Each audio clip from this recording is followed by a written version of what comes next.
اب آپ دیکھیں مچھلی کی بھی فرما برداری تھی کہ اس نے بالکل ثابت نگل لیا حضرت یونس علیہ السلام کو، اور اللہ تعالیٰ آگے کسی صورت میں پڑھیں گے یا پیچھے بھی ہم نے پڑھا ہے کہ پوری مطلب اس 3 اندھیروں میں اللہ تعالیٰ نے رکھا، ایک سمندر کا اندھیرا، ایک مچھلی کے پیٹ کا اندھیرا، اور تیسرا مچھلی کے معدے کا آگے سے سٹمک کا اندھیرا۔ اور آپ سوچیں کہ سٹمک کے اندر کسی سمیلی جگہ پہ رہنا، اور حضرت یونس علیہ السلام کی جب ہوش آیا نا وہاں پہ، تو وہ سمجھے کہ میں مرا ہوا ہوں، میں مر چکا ہوں، مطلب میں زندہ نہیں ہوں،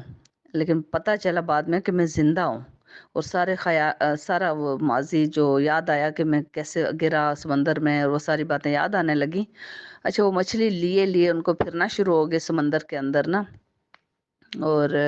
مچھلی کو بھی ظاہر تکلیف ہو رہی تھی، ایک چیز ثابت آپ نے نگل لی، اس کو ہضم بھی نہیں کر سکتی تھی اور کچھ بھی نہیں وہ ثابت، اور مچھلی لے کے پورے سمندر میں جب پھرتی، اور تمام سمندری جو مخلوقات تھی نا، وہ ایک آواز ہی ان کو آ رہی تھی، لا الہ الا انت سبحانک انی کنت من الظالمین۔ یہ دعا جو ہم پڑھتے ہیں نا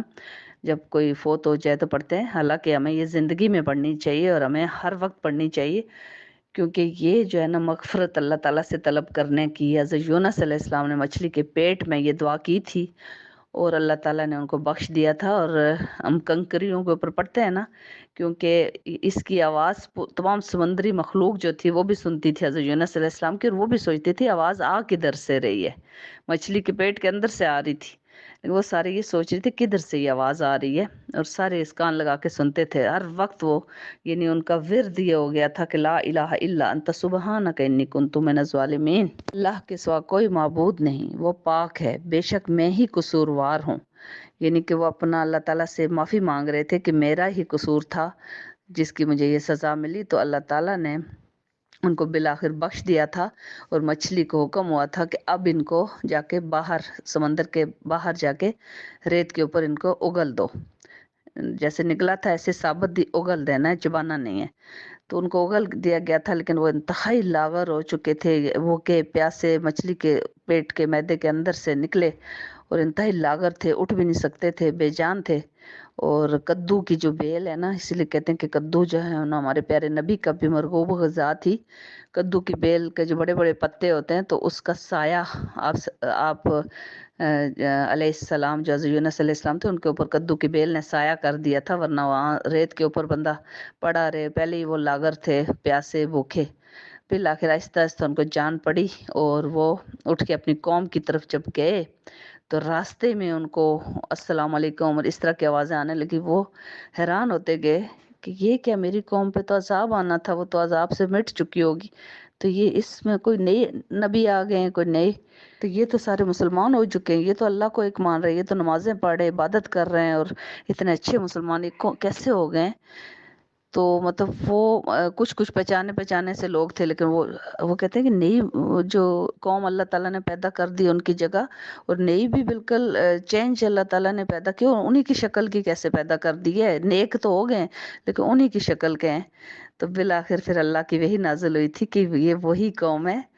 اور اس آیت میں اس صورت کے اندر اللہ تعالیٰ فرما رہے ہیں کہ دنیا میں کوئی قوم ایسی نہیں گزری جس کا اٹل فیصلہ ہو چکا ہو ان کو تباہ کرنے کا، لیکن ان کو اس فیصلے کو اللہ تعالیٰ نے بدل دیا ہو۔ وہ صرف حضرت یونس کی قوم تھی جس کو اللہ تعالیٰ نے تباہی سے بچا لیا تھا، اور اللہ کا عذاب نازل ہونے سے بچ گیا تھا۔ وجہ کیا تھی؟ وجہ یہ تھی کہ اللہ تعالیٰ کو معاف کرنے والے، معافی مانگنے والے لوگ بہت پسند ہیں،